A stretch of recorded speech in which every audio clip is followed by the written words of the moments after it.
on the YouTube.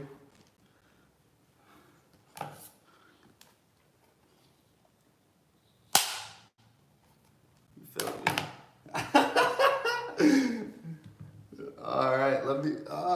Baby, can you grab me water so I don't have to keep getting up? Thank you, my love.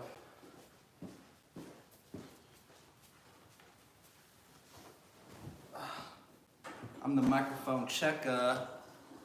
Yep. That boy CJ excited.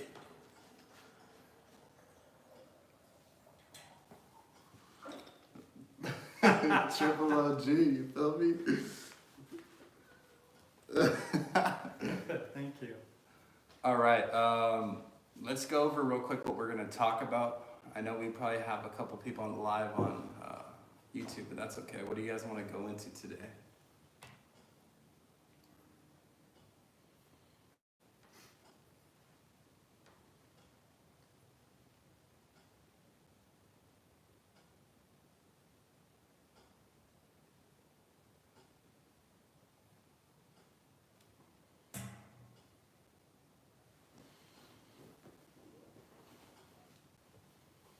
I like that. How about you? What do you want to I like it. Yeah, let's explore that. explore that and then freelance onto? You got something in your, like, it's like right at it, like, careful when you do it. Okay, cool. Got to make sure we're camera ready. Hey, we all did. We all did.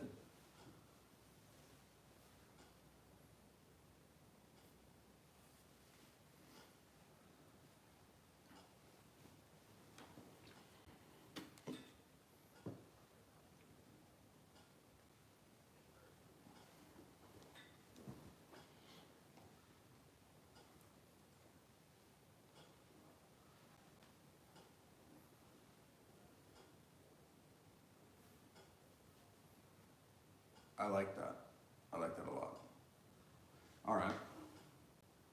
Make sure all this is good here. Cool, cool. Let's get it then. Wait, Dad, we don't even have your phone set up. Dad, why do they keep calling you? Is it an emergency or something? No. Do you want to set up your phone? Sure. Sorry, last camera getting set up right now.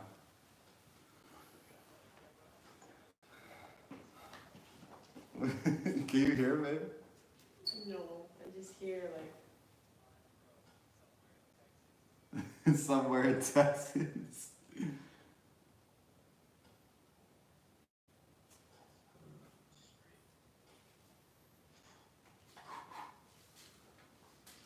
I want you to be able to hear too, baby.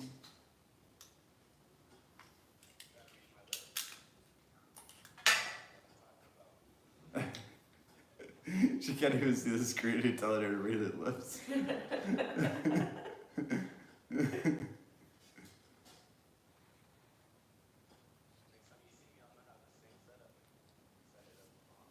Yeah, dude. I can't wait.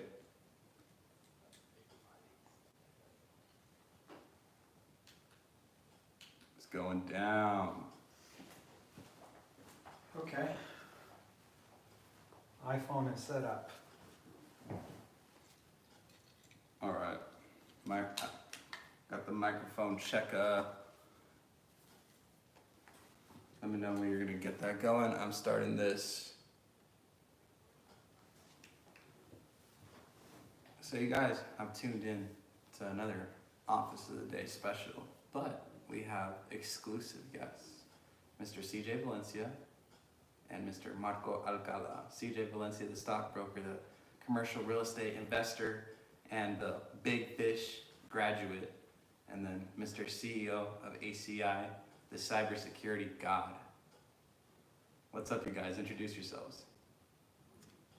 CJ, you want to go first? Okay.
Nice, nice. I love it. And I am Marco Alcala. I'm Mark Anthony's father. I'm happy to be in your show. It's an honor. Been a long time. I know, a long time coming. Let's see. I came to California in 1983 after living in Mexico for 14 years. And I discovered that I wanted to study computers. And so I went to Santa Monica College to take ESL classes to learn English. And then I transferred to Cal State Northridge, where I majored in computer science. While I was going to college, I was working as an accountant for a group of companies in the entertainment industry. And my responsibilities kept increasing. I kept asking for more and more responsibilities. And eventually I became the head of my department. And then I invented myself another job at that company where it was just, I did it for free. So since I was studying computers, I became a network administrator for the company. So I would do all my accounting work, and around 6 p.m. I'd start doing the IT work, for free. So I'd be working there for hours, sometimes until 3, 4 in the morning, implementing new systems. And that's because I just, I like this kind of stuff. I love IT. In the summer of 1997, I quit my job and started knocking on doors in Pasadena. I'd be walking up and down Colorado Boulevard all day, knocking on doors, offering my IT services. It took a couple of months before I got my first client, but that's how I got my business started. And probably not the best way of going about starting a new business, just doing it all by yourself. But when you have nothing else, that's better than not trying anything. And I made it work because I've been in business for 25 years. And my business is better now than it ever was. And I'm looking forward to the future and making it better. And I'll start implementing new sales systems for you. That's why you have Pasadena's Wolf. That's right.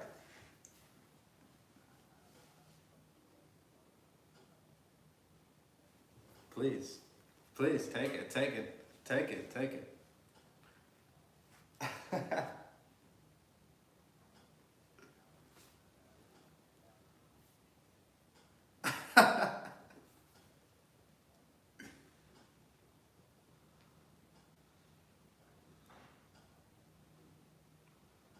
Please, please do. I'm curious to see what you have to ask.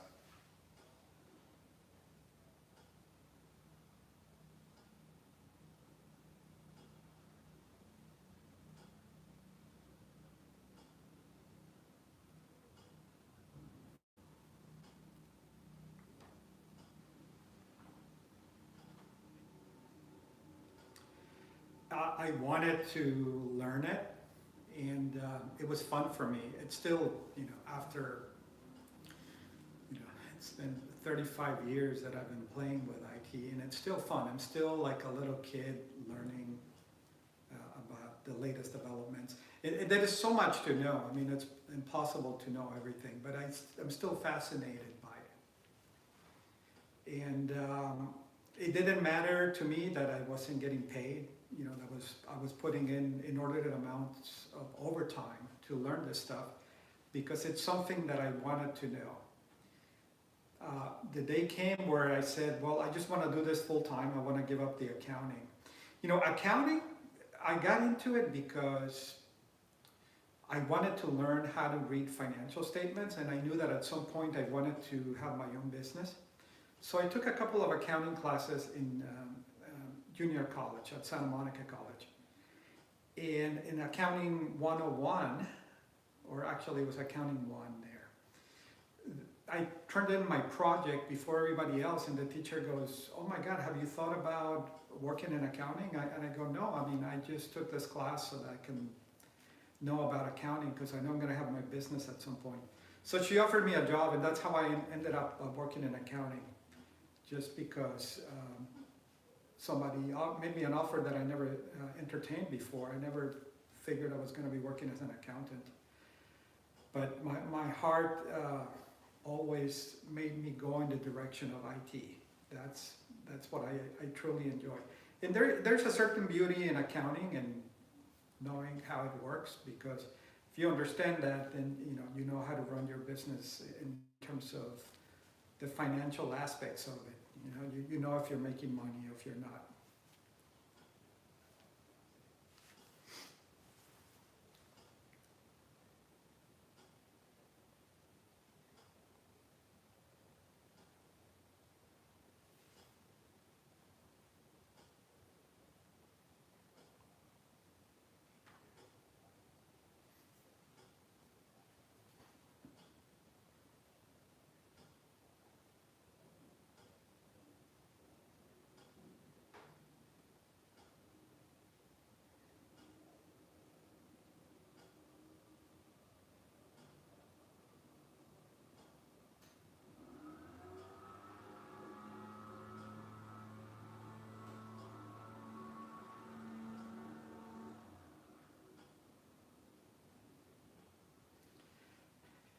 There was no question in my mind that I could provide value to the clients I would eventually have, because I was already doing advanced work. Even though I was just staying after hours, I could see that work that other IT consultants were doing and what I was doing, so I could tell that I was right up there with them, and in some cases I knew more than that some of the consultants that come in to provide services for the company that I was working for. So there was no question in my mind that I could do it, and there was no hesitation. So I just went for it, and it was just like believing that I could make it happen, It was just, that's an unwavering belief that I would make it work. That's what got me through.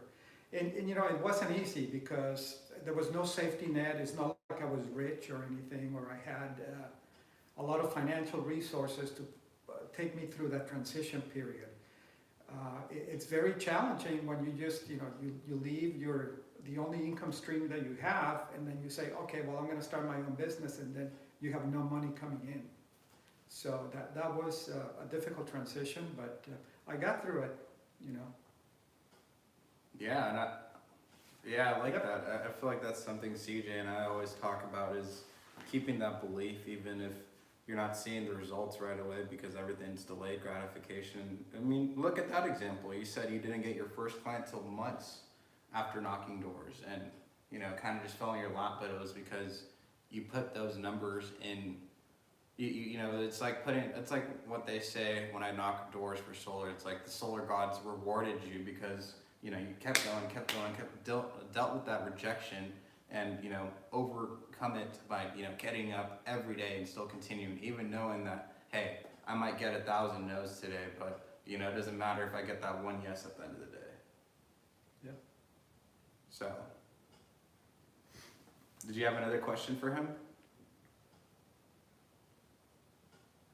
All right, let's just run us into the next topic then, CJ.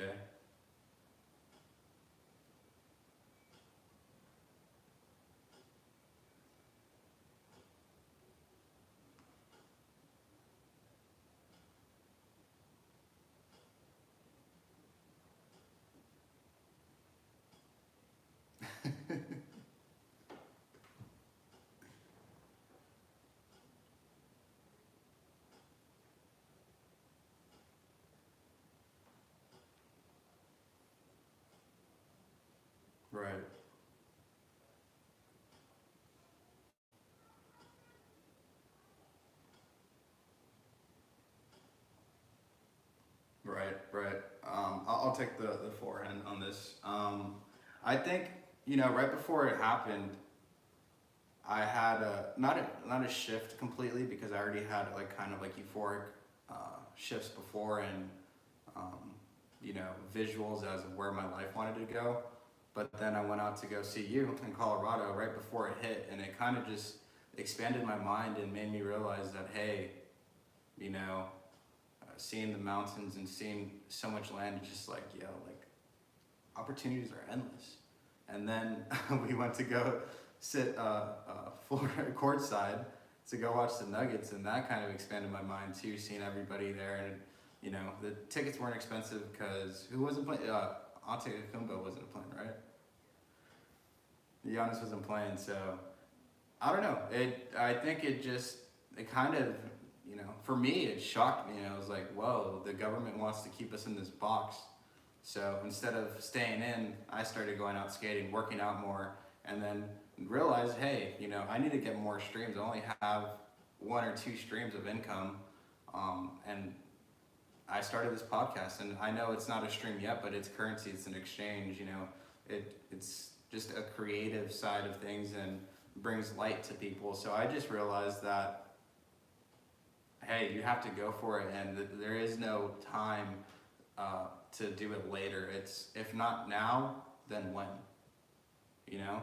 And you keep putting it off, and you keep waiting, and all of a sudden it's just off your list because you let life get in the way. And then, you know, I feel that when we're not productive, we go into this depression state, even if it's like unconscious. So I think it just shifted me and made me realize, hey, I need to start creating content, even if it's not, you know, taking videos of myself, but, you know, start bringing light to all the people that are around me, because I have so much talent around me, including myself. So, you know, that leads back to the self-brand that you have, in the sense of, you know, striving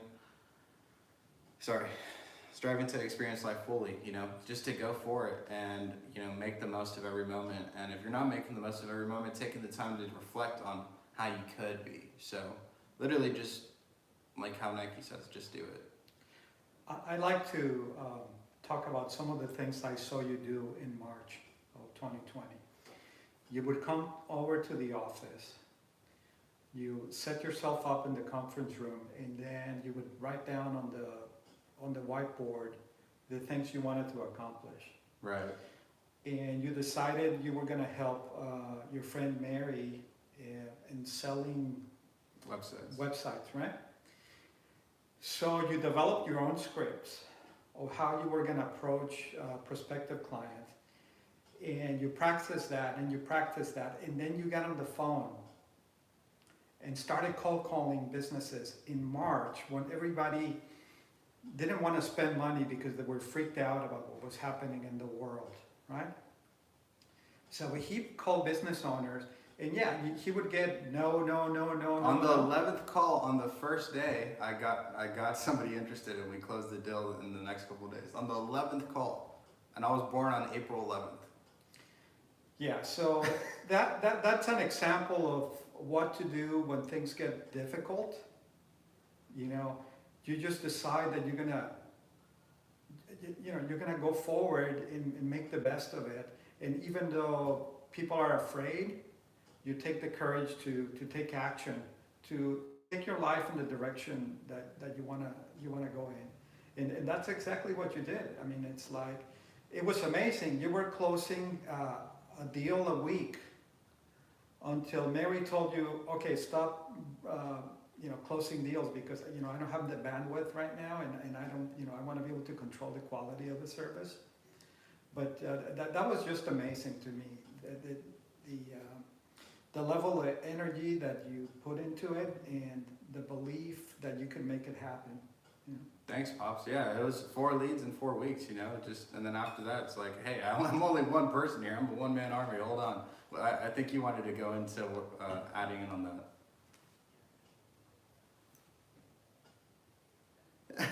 Veggie back. Veggie back.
Thank you so much. And I think the biggest thing that helped us was assigning each other literature, you know? So like Exactly What to Say by Phil M. Jones. It's an hour and 20 minutes that changed my life. Or Sell or Be Sold by Grant Cardone. Or The Way of the Wolf by Jordan Belfort, you know?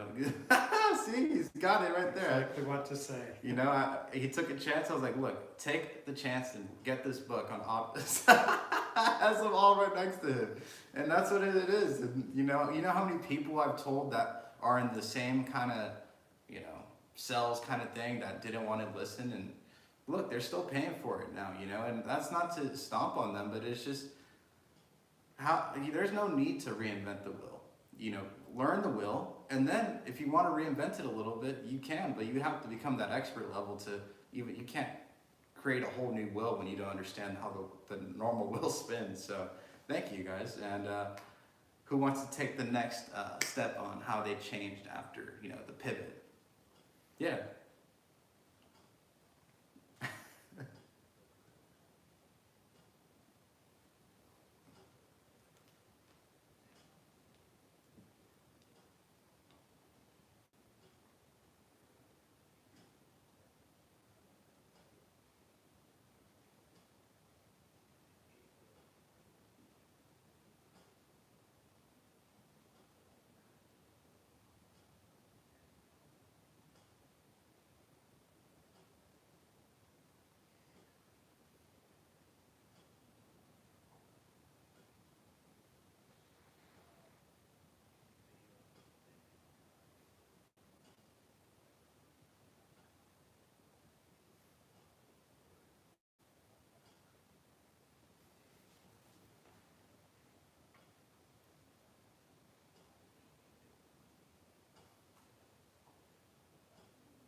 Hey, I learned it from, you know, double MG shit, and just in general, you know, Big Sean. It's just, you don't wake up every day feeling like getting to it, you know, and it's crazy that you brought that up, because I just found out that my dad, because he snores so much, and until he had this surgery, for decades, he wasn't really sleeping at night. He was up because his, you know, snoring keeps you up at night, and he wasn't getting his REM sleep. So he just told me that, oh yeah, every day I woke up, you know, listening to the sound of my own voice, or my own snoring, get up at 4 in the morning, drink a cup of coffee, and start the day. I didn't give a fuck that I was tired. But this is decades of not sleeping, or not sleeping fully, or not even getting that full amount of sleep. So you don't wake up positive. You don't wake up, you know, energetic. You have to implement it somehow. The only way you know how is to literally rewire the brain with, you know, it doesn't have to be Big Sean motivation. It could be anybody of your preference. Anybody of your preference, you can find them all online. We have these cell phones and technology for a reason. Sure, there's a lot of distractions on it, but there's a lot of good on it too. It's just how you maneuver through it.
Yeah, I think beauty in the struggle, and as well, you know, Big Sean always says that the most important work is self-work. So, self. How about you? How do you feel like you pivoted, Pops? During the pandemic.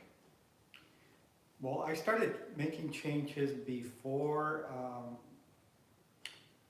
like a couple of weeks before the pandemic. So, as I was reading about the effects of the pandemic in China and how we were expecting it to come to the United States, I had a couple of employees that had pregnant wives, and I had another employee that has a brother that has a compromised immune system.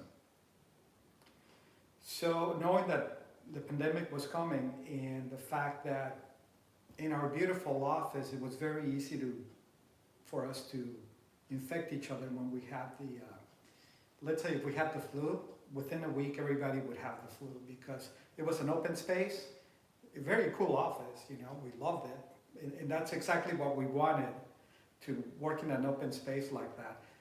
But the thing is that, if somebody had the flu, everybody would get it. So I was concerned that, if one guy would get it, then the entire team would have it, and then, we were gonna put the rest of their family members at risk. So I asked them, what do you guys wanna do? We have this pandemic coming our way. You guys wanna work from home? What do you wanna do? And they said, we wanna work from home, Marco. So before the state of California told us that we needed to go home, I sent my people home. So that's the first change I made. And I just said to myself, we're gonna make it work. It was something to get used to because, when we were working in the office, everybody was next to each other and we could talk to each other and see what we were doing. And so it took some learning in communicating, over Microsoft Teams and chatting and doing video calls to stay connected and work as a team. And then we spent months helping all of our clients transition from working from the office and moving to working from home. So we were so busy, and it was insane because everybody wanted to go work from home at the same time. So it's like we were getting pounded by phone calls. The phone was ringing off the hook from 7 in the morning until 7 o'clock at night. Jeez.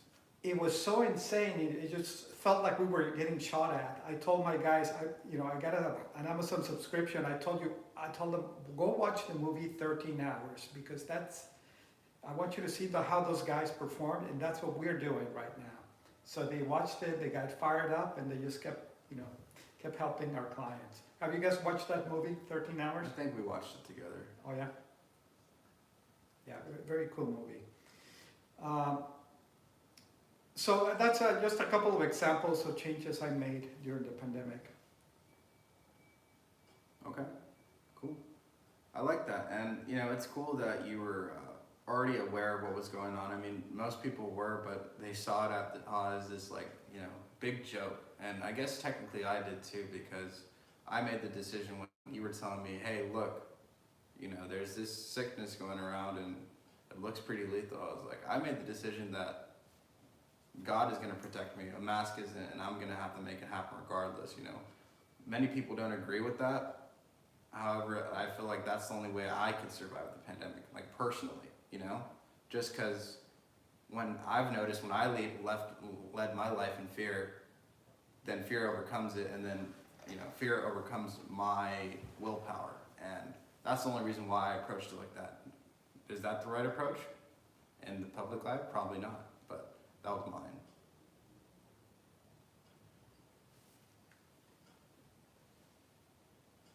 Yeah.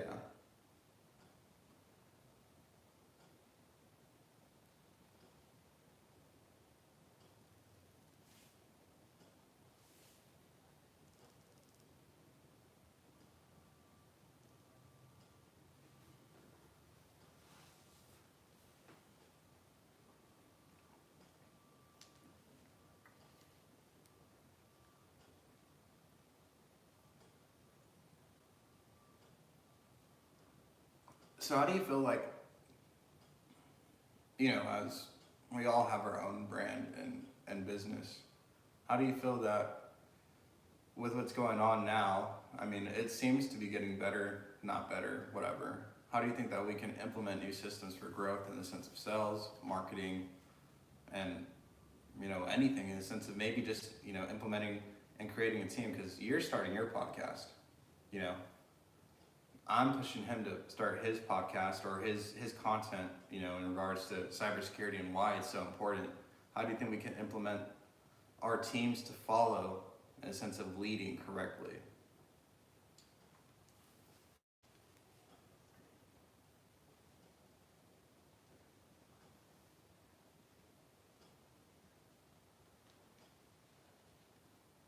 Mm-hmm.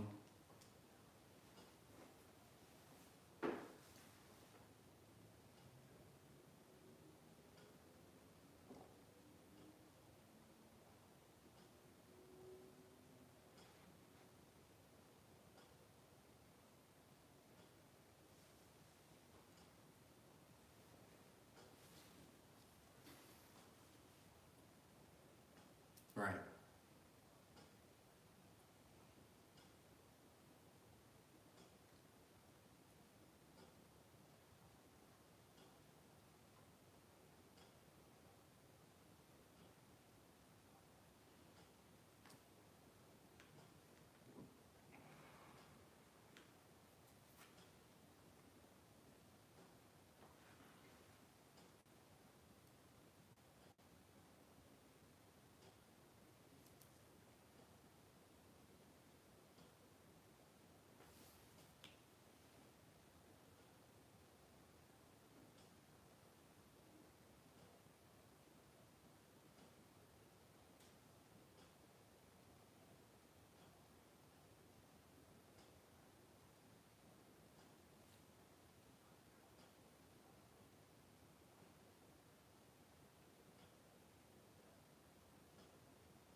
Right, right.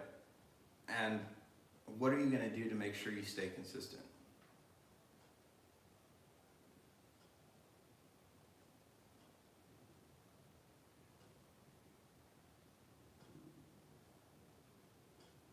Perfect.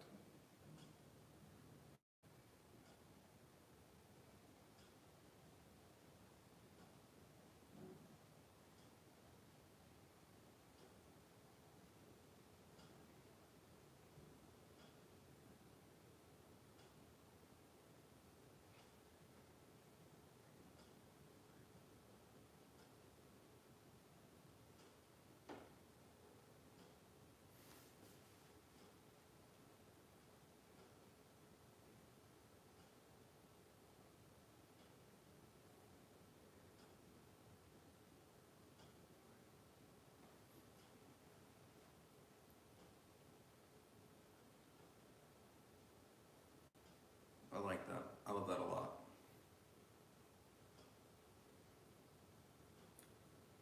I have a question for you, CJ, if I may. How do you see yourself evolving as a stockbroker in this current environment, and maybe over the next couple of years?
Jeez. That's great.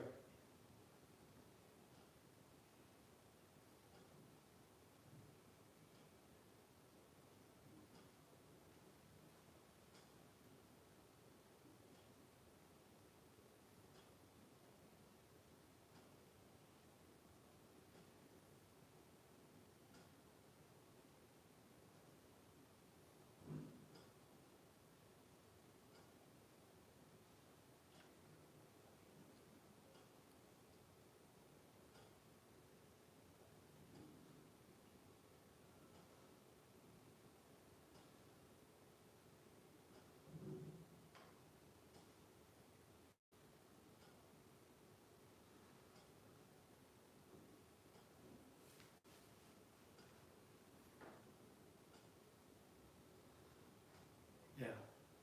Right.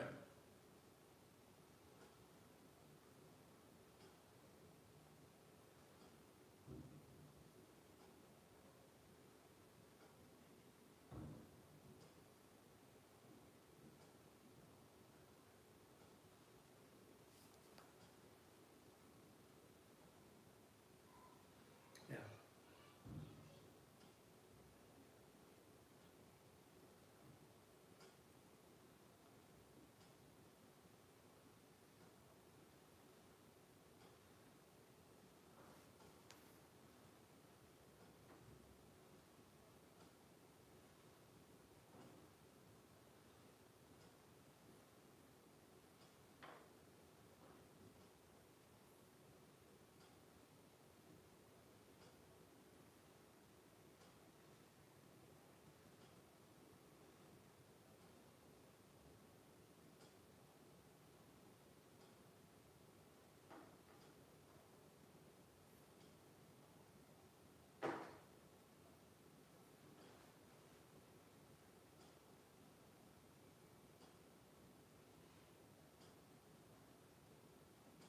And this is what I'm going to add in on that because, you know, with the stock market, it's reliable, it's not reliable, it's, you know, it's crazy, right?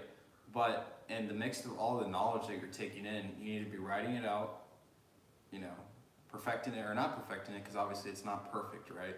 But then become an educator on the side of YouTube, Skillshare, and this will ensure that even, let's say you lose $100 per day, you know, but you continue to educate people on how to do it and you show them, you know, in complete transparency, people are going to like it, people are going to follow it, people are going to subscribe to it, and then you can have your own class. And like how we were discussing yesterday, you know, that's as well going to take it to the next level and put back money back into, you know, any debts you may have or any long-term investments you want to get into. You know, it's just going to create an extra funnel, an extra stream, and that's ultimately what we want to show people, that you don't have to be limited to one or two streams of income. You can make multiple streams of income. How are you going to do it?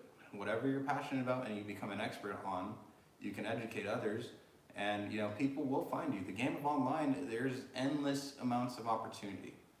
It's just a matter of finding it and pushing it to people that are looking for it. CJ, can you share some tips about how you go about mitigating risk when you're looking at I like that. the investments that you're going to go after in the stock market?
And you're doing, all your risk mitigation is based on the charts? I mean, do you do any research on the company itself, or how does that work? Okay.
Yep.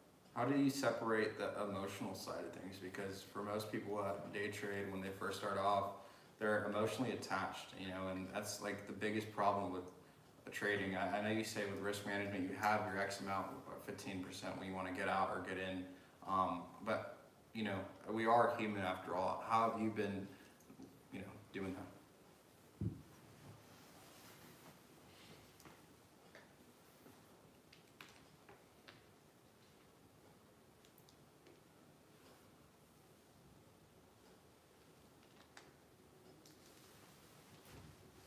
Mm-hmm.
Right.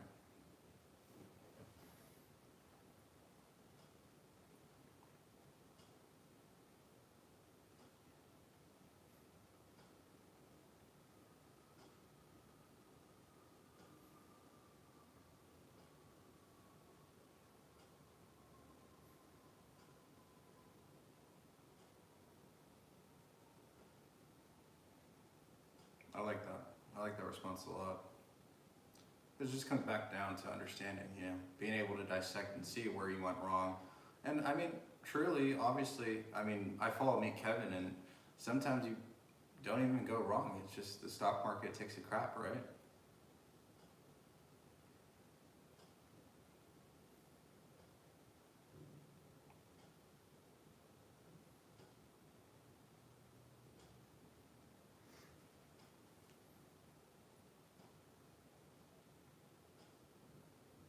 Right.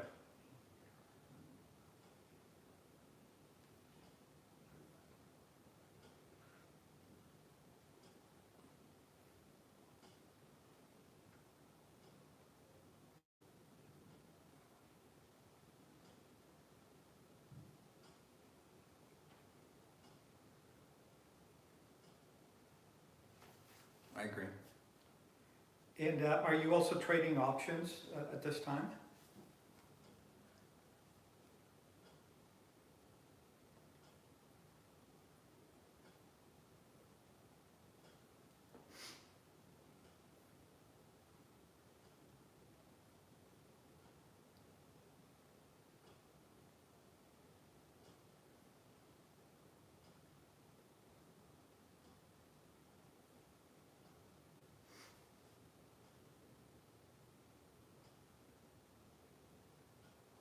Get some Google.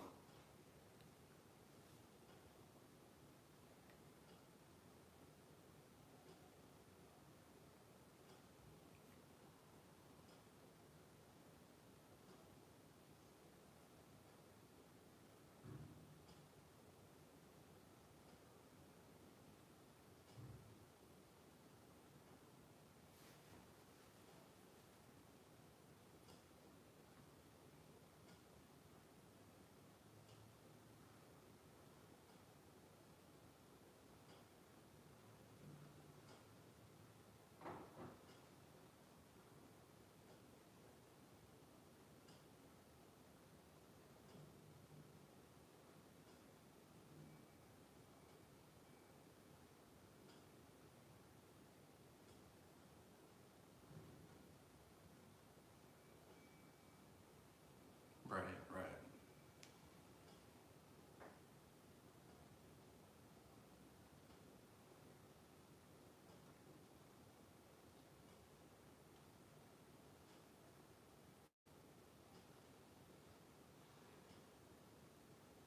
Yeah, and I think that's the, you know, perfect plug now to go into a little bit of crypto because, you know, as opposed to the stock market, maybe just because I lost and then I was able to win my earnings back with Dogecoin. And it's because I wasn't doing enough research and due diligence. I did a couple option trades, right? And just like everybody, I had to learn the hard way that, you know, you got to keep your emotions out and be patient. But as well, I put a timestamp of it of just a week and a half out, so I lost. But thankfully with Dogecoin, it saved me and made everything back plus like an extra 500. So what's your guys' take on crypto? I'm gonna ask my father here a little bit of how we protect our crypto wallets. But what's your take on crypto so far? Because I know you're deep in the stock market right now. What have you been looking on crypto?